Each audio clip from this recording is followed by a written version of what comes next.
Yordamchi so'z turkumlarining ikkinchisi bu ko'makchi mavzu bo'lar ekan. Test savollarda bizga ko'makchilar mavzusi savol beradigan bo'lsa, biz aniqlay olishimiz kerak. Demak, ko'makchilar ikki xil guruhga bo'linadi. Birinchisi sof ko'makchi deyiladi, ikkinchisi esa vazifadosh ko'makchi deyiladi. Xo'p, boshlaymiz. Sof ko'makchi nima? Har doim gapda kelsa 100% o'ylab o'tirmasdan olib ketadigan so'zlar. Boya biz va hamdan oldikmi?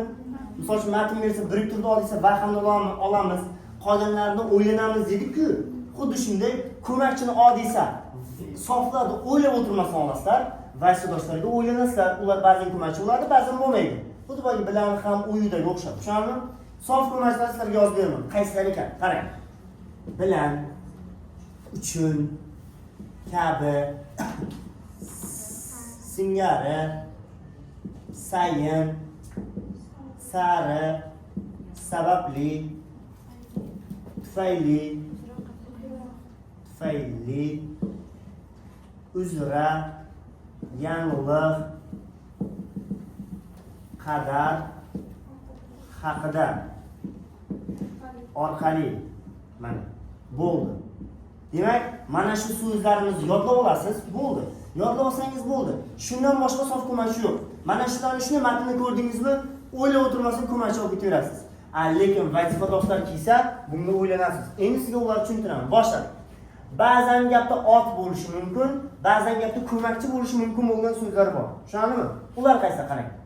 Ostida, ustida, qoshida, boshida, qarshisida, ro'parasida,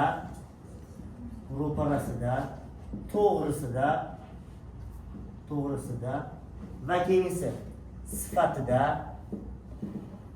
tomon. Bo'ldi mana shu so'zlar. Mana bu so'zlarning gapni ko'rganingizda ba'zan ot, ba'zan ko'makchi. Farqini tushuntiraman. Qarang. Mana shularning bittasiga misol yozib beraman, qolganlari shunga o'xshash bo'lar ekan. Masalan, qoshida so'zga qarang.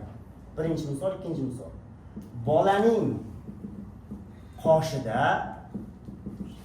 ota-ona parvona. Yoki girdi gapiring, farqi yo'q.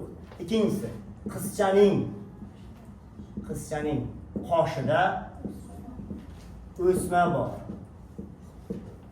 Mana. Demak, bu yerdagi qoshida so'zi bormi? Ikkalasi ham to'g'rimi? Bolaning qoshida, qizchaning qoshida. Bittasi ot, bittasi ko'makchi. Farqi. Agar o'z ma'nosida kelsa, haqiqatan qosh bo'lib kelsa, unda ot. Agar ko'chma ma'noda kelsa, o'z ma'noda emas, ko'chma ma'noda kelsa ko'makchi. Masalan, qizchaning qoshida o'sma bor. Qizchaning qoshida olan o'z ma'nosini bu qoshida so'zi ot bo'lyapti. Tushundingizmi?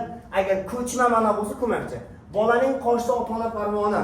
Bolaning qoshida parvona bo'ladi. Yo'q, uning atrofida, misol uchun farzandi kasal bo'lsa, uning qoshida ota-ona parvona desak, uning qoshida emas, atrof tushunyaptimi? Ko'chma ma'nomi bu nima deyilar ekan? Bo'ldi, mana shuni farqlaysiz. Qolganlarga qaraymiz. Boshida, bolaning boshida do'ppisi bor. Bu nima? Ot, chunki boshida bor. Ko'chamizning boshida ko'makchi. Ostida, misol uchun, partaning ostida nimadir bor? Ot. Gapning ostida ma'no ko'p. Gapni ostiga ko'tarib qo'ygansizmi? Yo'q. Ustida, partaning ustida shuncha narsa turibdi. Ot. Biz futbol ustida suhbat qurmoqdamiz. Ko'makchi. Qarshisida, ro'parasida, to'g'risidagi bitta qo'ygan. Uyimizning to'g'risi, uyimizning qarshisida, uyimizning ro'parasida maktab bor. Ot. Hayonning to'g'risida, hayonning qarshisida, hayonning ro'parasida ibo bor. Buni ko'makchi. Sifatida qarang. Mahsulotning sifatida buzilish bor. O'z ma'nosida sifat yaxshi, yomoni va yaroqli yaroqsizmi? Unda ot. Bu ma'lumot dastur sifatida fanga kirib keldi. Buni ko'makchi. Endi tomon qarang. O'ng, chap, old, orqa tomon bo'lsa unda ot, qolgan payt ko'makchi. Tushunarmi? O'ng tomonga o'tirdi, chap tomonga o'tirdi, old tomondan, orqa tomondan keldi.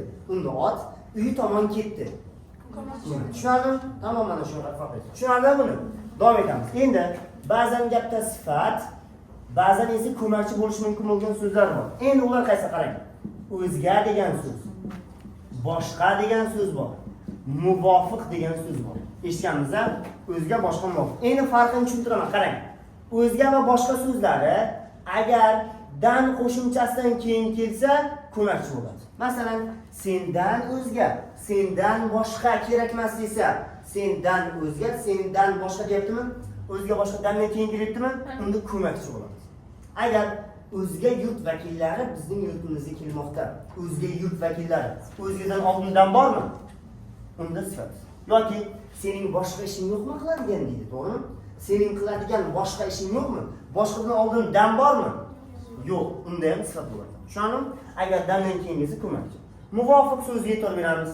Muvofiq so'zi gadan keyingisi ko'makchi. Masalan, qilmishiga muvofiq jazo olish kerak. Bu nima? Ko'makchi. Agar ga bo'lmasa sifat. Bu ishlar biz uchun muvofiq emas. Bunda sifat. Tushundingizmi? Mana shu farqi yo'q. Ketdik. Ot sifat. Keyingisi esa ravish. Ba'zan gapda ravish, ba'zan ko'makchi bo'lishi mumkin bo'lgan so'zlar. Ular avval, oldin, keyin, so'ng. Avval, oldin, keyin, so'ng so'zlari ba'zan ravish, ba'zan ko'makchi. Farqi nimada? Qarang. Agar ular nimadan keyingisi? Dandan keyingisi. Xuddi hammasi bir xil. Hammadan avval, hammadan oldin, hammadan keyin, hammadan so'ng. Dandan keyin kelyaptimi? Unda ko'makchi. Ravish bo'lsa, avval o'yla, keyin so'yla. Dan bormi? Yo'q. Unda ravish bo'ladi. Tushundingmi? Davom etamiz. Keyingisi ba'zan gapda fe'l, ba'zan ko'makchi bo'lishi mumkin bo'lgan so'zlar. Deb, atab, qarab, bo'ylab, yarasha, ko'ra. Mana bu so'zlar ba'zan gapda fe'l bo'ladi, ba'zan ko'makchi bo'ladi. Endi farqi yaxshi quloq solib eshitamiz. Birinchisi moshina, birinchisi deb. Deb so'zi agarda mana bunga almashsa, nimaga almashsa? Uchun o'zining sofiga almashsa ko'makchi bo'ladi. Masalan, qarang, tushgan savol. Yerimiz, suvimiz, farzandimiz deb. Farzandimiz deb. Ikkinchisi xotin, bola chaqa, xotin, bola chaqa, dilbandimiz deb. Dilbandimiz deb. Birma-bir jonimiz, etamiz fido. Vatanni dushmanga bermasmiz aslo. She'r davom. Bu kerak emas. Qarang, bizga qaysi so'z bor? Nimaga almashtiramiz? Qaraymiz. Yerimiz, suvimiz, farzandimiz uchun, xotin, bola chaqa, dilbandimiz uchun birma-bir jonimiz fido etamiz. Almasha oldimi? Demak, mana bu yerdagi deb so'zlari nima ekan? Ko'makchi bo'ladi. Tushundingmi? Demak, uchunga almash olganing uchun mana bular ko'makchi bo'ladi. Agar uchunga almashmasa, fe'l bo'ladi. Masalan, qarang, fe'l bo'lishga bitta misol yozamiz. Uning ismini Alpomish deb qo'ydik. Uning ismini Alpomish deb qo'ydik. Birinchi gap, ikkinchi gap. Endi mana bu deb o'rniga nimani almashtiramiz? Uchun almashtirib ko'ramiz. Masalan, uning ismini Alpomish deb qo'ydik. Uning ismini Alpomish uchun qo'ydik bo'ladimi? Yo'q. Demak, mana bu uchunga almasha olmadi. Shunda buning nomini bo'lar ekan fe'l. Tushundingizmi farqini debdi? Misol uchun, bu yerga sen deb kelganman-ku deydi. Almashtiring. Sen uchun kelganman-ku, to'g'rimi? Bundagi ham deb nima ekan? Ko'makchi. Tushundingizmi? Yoki u menga shunaqa deb aytdi. Shunaqa uchun aytib bo'ladimi? Bunda fe'l. Tushunarlimi? Mana shu bo'ldi. Keyingi qaysi so'z? Atab degan so'z qarang. Agar atab nimadan keyin kelsa, gadan keyingisi ko'makchi. Onamga atab gul oldim. Onamga atab. Tushundingizmi? Uning ismini Alpomish deb atab qo'yganmiz. Atabdan oldin ga bormi? Unda fe'l. Qarab so'zi gadan keyin kelish kerak. Yo'q, qarang. Xo'sh. Yo'q, bu gadan keyin emas. Ko'chma ma'no bo'lishiga qaraysiz. Mana bu qarang. Qarab va bo'ylab so'zlari ko'chma ma'noda kelsa ko'makchi bo'ladi. Mana misol uchun qarang. O'z ma'nosi bo'lsa, nima bo'ladi? Fe'l bo'ladi. Misol uchun qarab so'zga turganmiz. U dostiga qarab o'tiribdi. Ko'zdan qaraysizmi? Endi bu fe'l, o'z ma'nosi. Ko'chma bo'lsa ko'makchi. Sen opangiz misol uchun bir hafta Dubayga ketdi sayohatga. Siz uning bolalariga, jiyanlaringizga qarab o'tirishingiz kerakmi? Qarab o'tirasizmi bir hafta? Yo'qmi? Qaramaysiz ko'z bilan. Uni boqishingiz kerakmi bir hafta? Shunda ko'chma bo'lyaptimi bu yerda? Unda ko'makchi bo'ladi. Bo'ylab so'zga e'tibor beramiz. Misol uchun, qarang, bo'y so'zi devorda tepasigami, pastigami? Vertikal, gorizontal. Vertikal. Endi devor bo'ylab yurdi. Tepa qarab ketdingizmi? Yo'qmi? Bunda bo'yga nisbatan ishlatilyaptimi? Devor bo'ylab yurdi degani ko'chma ma'nodami? Siz mana bunday yuribsiz, lekin bo'ylab gapti. Bu ko'makchi. Agar devor bo'ylab qaradi, devorni sonchi qaraysin bo'ylab, bunday fe'l bo'ladi. Tushundingmi? Shu. Endi ko'ra so'zini tushuntiray, oxirida yarasha qoladi. Qarang. Ko'ra so'zi gadan keyingisi. Qilmishiga ko'ra jazolandi. Tushundingizmi? Ko'makchi.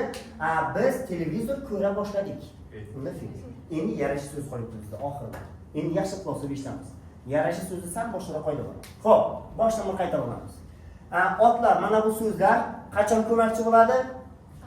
Ko'chma ma'noda kelsa. O'zga bilan boshqa nimadan keyingisi? Gandan keyingisi nima? Ko'makchi.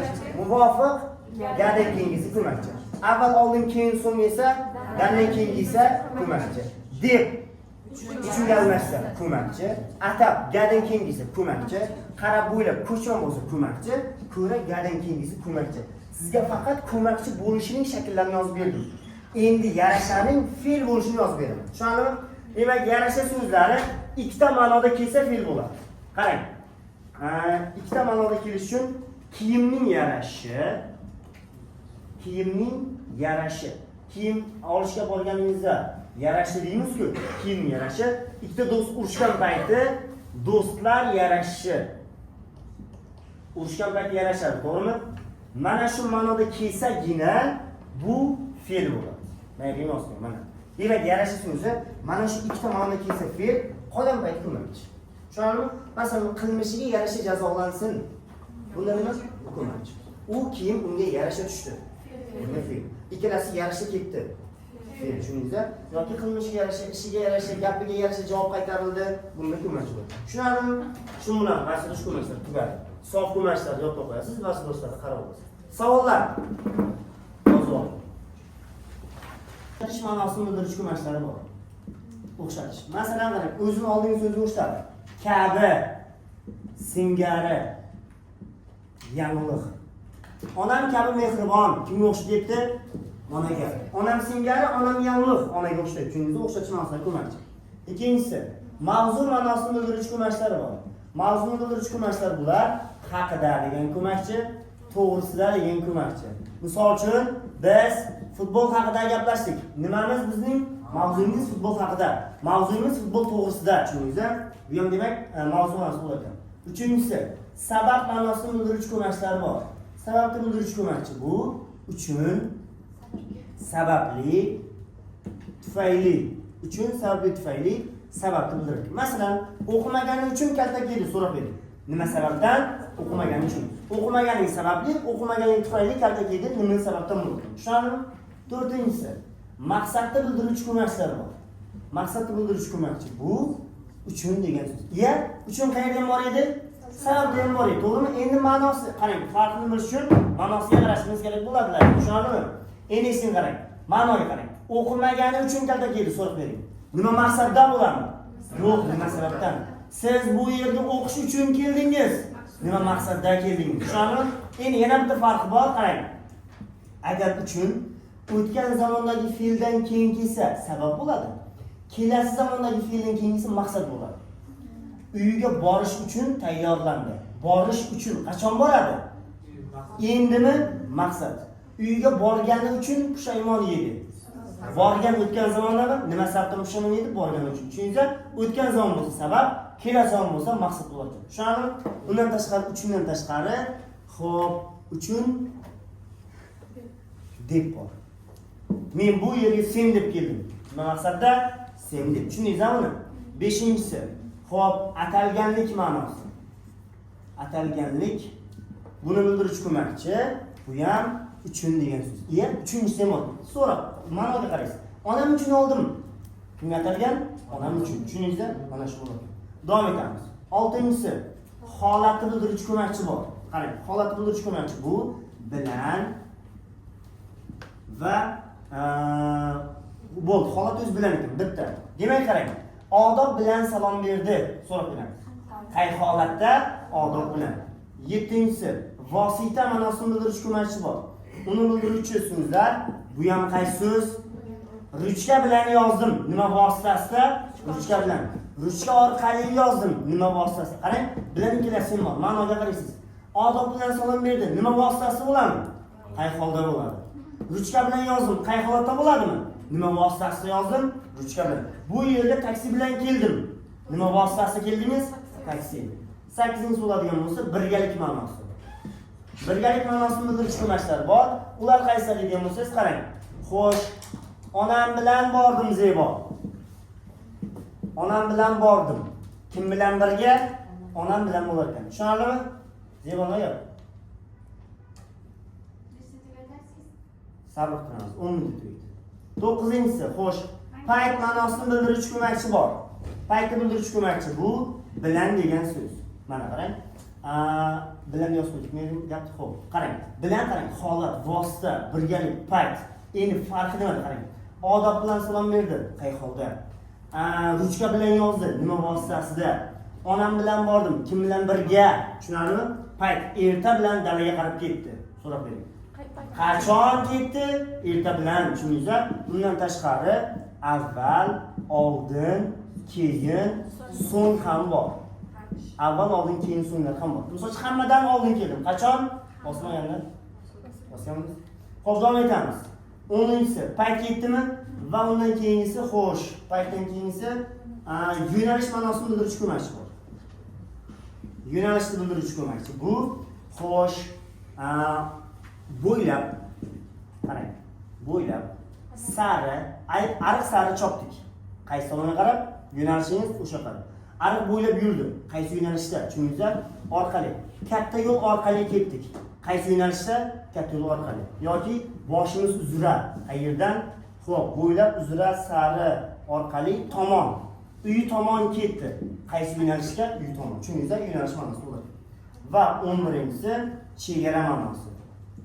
Chegarani bildiruvchi ko'makchimiz bu bir dona o'zi qadar degan so'z. Tushunarlimi? Mana ko'makchining nechta ma'nosi bor ekan? Mana shu yerda topasiz. Tushunarlimi? Yozib olamiz.